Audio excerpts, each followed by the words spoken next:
जळगावमध्ये व्यंकटेश मंदिरामध्ये महानैवेद्य अर्पण करण्यात आला। पांडव पंचमीच्या निमित्ताने 1551 पदार्थांचा महानैवेद्य दाखवण्यात आला।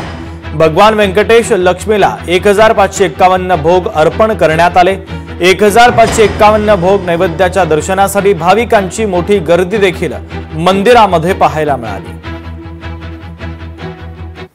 दिवाळीनंतर आपण गोवर्धनची पूजा करतोय। आज लाल पंचमी आहे। या निमित्ताने सिद्धी व्यंकटेश मंदिरमध्ये 37 वर्षापासून चालू आहे। आज 1500 पदार्थाचे भोग लागलेला भगवानला आणि कमीत कमी 7000 माणसं इथे आज भोग घेतात, प्रसाद घेतात आणि म्हणजे दर्शन जे आहे एकदम खूप छान आहे आणि परंपरा चालू राहणारच आहे।